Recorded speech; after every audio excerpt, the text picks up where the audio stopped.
माँ कालरात्रि कौन है? आज नवरात्रि का 7वां दिन और देवी भगवती का 7वां रूप माँ कालरात्रि।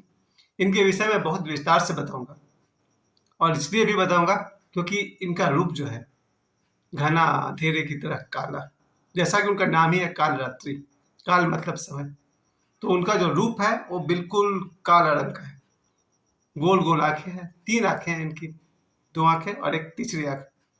गधे के ऊपर सवार है, 4 भुजाएं हैं उनकी। और क्यों है? क्योंकि एक समय में रक्तबीज नाम के राक्षस का बहुत ही ज्यादा बोलबाला था।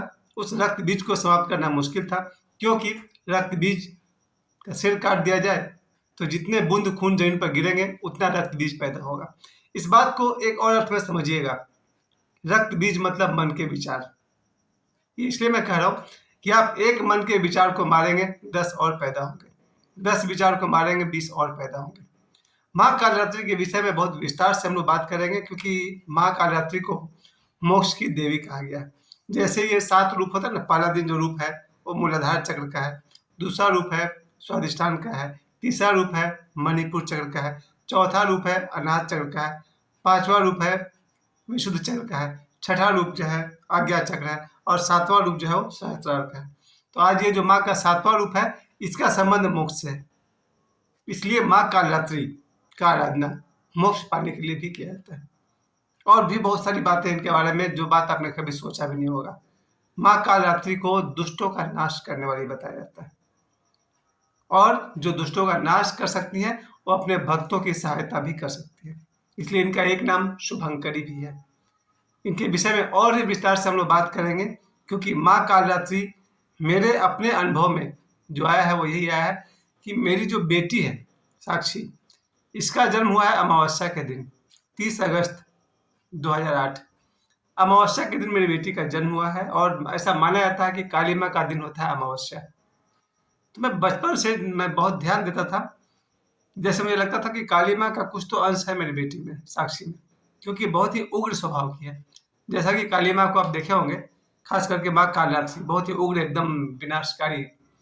बाल सब बिखरे हुए हैं माँ कालरात्रि के, काला रंग, बिखरे बाल, 3 आंखें, गोल गोल, गधे पर सवार, हाथ में खड़ग और कैसा कैसा ऐसा ऐसा अस्त्र वो हाथ में लिए हुए हैं। लेकिन मैं ये नहीं कह रहा हूँ कि मेरी बेटी स्पेशल है। मैं ये कह रहा हूँ कि दुर्गा माँ सप्तशती में ये कहा गया है, या देवी सर्वभूतेषु शक्ति रूपेण संस्थिता।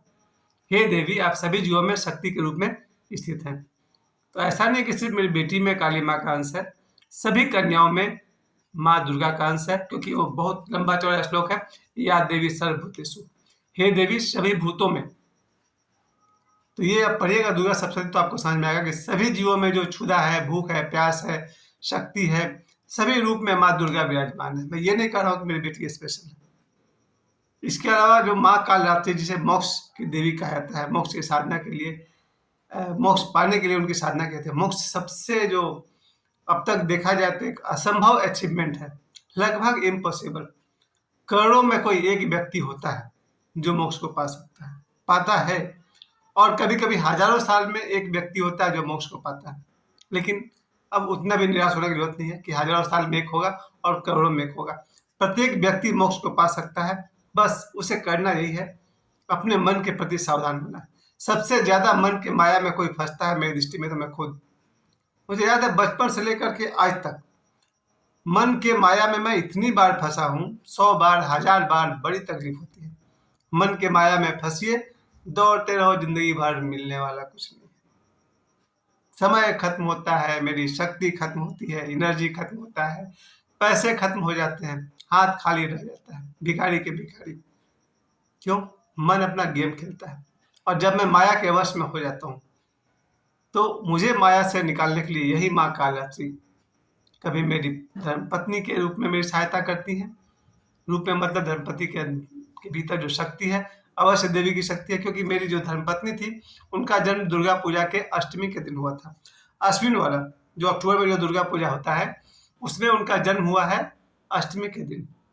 तो जो मेरी धर्मपत्नी थी, वो कहीं ना कहीं मैं उनको दुर्गा माँ का अंश मानता था। फिर उनसे जो बेटी हुई है साक्षी, यह अमावस्या को हुई है, इनको मैं कहीं ना कहीं काली माँ का अंश मानता हूँ। लेकिन मैं सभी बेटियों को, सभी माताओं को दुर्गा माँ का अंश मानता हूँ, भले वो किसी विशेष दिन में जन्म ले या न ले।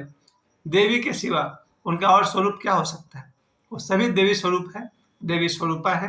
ये और बात है कि उनको खुद ही नहीं पता है कि वो देवी स्वरूप है। कारण मैंने पिछले वीडियो में बताया था, क्योंकि जब मन का माया जब पकड़ता है ना, तो कोई चोरी करने लगता है, कोई झूठ बोलने लगता है, कोई अनैतिक काम करने लगता है। फिर उसको लगता है ना कि मैं और देवी का रूप। मैंने पिछले वीडियो में कहा था, अगर कोई लड़की छोटे-मोटे चोरी करने लगे, पॉकेटमारी करने लगे, उसका अपने पर से विश्वास उठ जाएगा कि हम देवी का रूप कैसे हो सकते हैं। कोई असामाजिक काम करने लगे, कोई देश की गद्दारी के काम करने लगे, अनैतिक काम करने लगे, उसे अपने आप से विश्वास हट जाता है कि हम और देवी कैसे हो सकते हैं। देवी तो है ही, बीज रूप में प्रत्येक लड़की, प्रत्येक स्त्री देवी है। ऊपर जो मन जो माया का काम करता है, उसमें आकर हम भूल जाते हैं कि हम ईश्वर के साथ संयुक्त हैं, और ये बड़ी मुश्किल काम है। माँ कालरात्रि का यही सबसे बड़ा उद्देश्य है, अपने भक्तों को सहायता करना। और मेरी सहायता, मैं तो कहूँगा प्रत्यक्ष रूप से आज आज देखिए छठ का दूसरा दिन भी था, यानी कि साथ कल जो शाम को छठ का अर्घ हुआ था, छठा दिन का, आज सुबह जब छठ का अर्घ दिया गया, वहाँ मुझे बार बार याद आ रहा था कि इतनी बड़ी दुनिया में छठ माँ ने मेरे घर से 400-500 मीटर दूर मेरे लिए रोजी रोटी का इंतजाम कर दिया। मेरा जो ये प्लॉट है, छठ घाट के बगल में है। फरगाबाद छठ तालाब के बगल में से सटा हुआ मेरा प्लॉट है। जरा सोचिए छठ माँ ने मुझ पर कितनी बड़ी कृपा की है। लोग नौकरी करने कोई 2 किलोमीटर दूर जाता है, कोई 10 किलोमीटर, कोई 100 किलोमीटर, कोई 1000 किलोमीटर।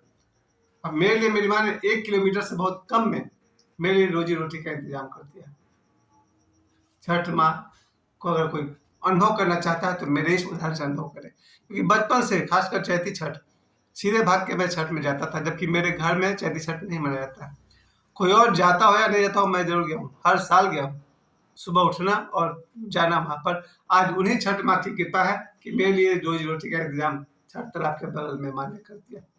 अब हम लोग उस प्लॉट में छठ तालाब के पास प्लॉटिंग का काम तो कर रहे हैं, अब हम लोग वहाँ घर बनाने का भी काम कर रहे हैं। तो जिसको भी घर चाहिए वो अपना घर बुक करना शुरू कर दे। अब तो ये कहूँगा, book your house and book your plot today. आज का आज आप सभी वहाँ पर अपना प्लॉट बुक कर सकते हैं, काम बिल्कुल जारी है। अब वापस लौटते हैं माँ कालरात्रि की तरफ। माँ कालरात्रि को आपने देखा होगा, उनकी सवारी में गधा का सवारी दिखाया गया। पता नहीं क्या सोच करके किस प्रतीक से कहा गया। गधे के विषय में एक ही बात मैं जानता हूँ, बड़ी मेहनती होता है। और दूसरी बात मैंने सुना है, दांत बहुत जबरदस्त काटता है।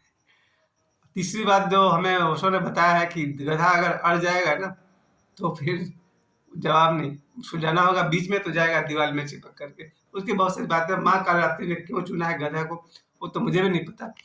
तो माँ के विषय में कहा जा सकता है कि माँ कालरात्रि उग्र रूप, और कहते हैं ना, भूत प्रेत और नेगेटिव एनर्जी जो होता है उसका नाश करती है माँ कालरात्रि। ये मेरा विशेष बात था आप लोग के लिए।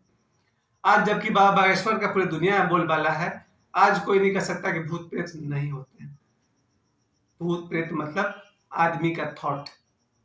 जो लोग मर गए हैं उनका थॉट को भूत प्रेत कहते हैं, और यहाँ तक कि जीवित व्यक्ति का थॉट भी आप पर काम करता है।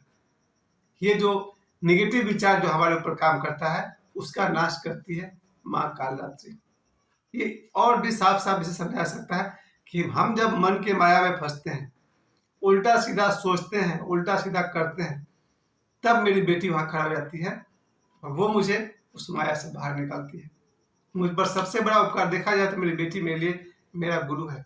मैं बार बार माया के जाल में पड़ता हूँ और वो बार बार मुझे माया के जाल से बाहर निकालती है। ठीक वैसे ही जैसे एक लंबी कथा आगे कहूंगा कि मच्छिंद्र नाथ के शिष्य हुए गोरखनाथ। मच्छिंद्र नाथ जी ध्यान तपस्या से भटक करके विवाह कर लिए, उनका एक बेटा भी हो गया 12 साल का। जब गोरखनाथ जी को पता चला, वो जा करके अपने गुरु को वापस लेकर गए। उनके लिए गीत भी लिखा था गोरखनाथ जी ने, जाग मच्छिंद्र गोरख आया। तो वहां पर एक शिष्य ने अपने गुरु को माया से बाहर निकाला। उसी तरह से माँ कालरात्रि हम सभी भक्तों को माया के जाल से बाहर निकालती है। स्पष्ट उदाहरण है मेरी बेटी, मुझे बार बार माया के जाल से बाहर निकालती है, और मैं बहुत बड़ा स्पेशल इडियट हूँ। मैं बार बार नए नए माया के जाल में फंस जाता हूँ, लेकिन मैं 1000 गलती कर सकता हूँ, मेरी बेटी मुझे एक बार माफ कर देती है और एक बार फिर से मुझे माया के जाल से बाहर निकाल दिया। मैं आभारी हूँ माँ कालरात्रि का, मैं आभारी हूँ छठ मैया का, मैं आभारी हूँ अपनी बेटी साक्षी का, जिन्होंने बार बार मुझे माया के जाल से निकाला है। और मैं बहुत बड़ा मूर्ख हूँ, कब जाके फिर से नया जाल बना के मैं उसमें फंस जाऊँ कहना मुश्किल है।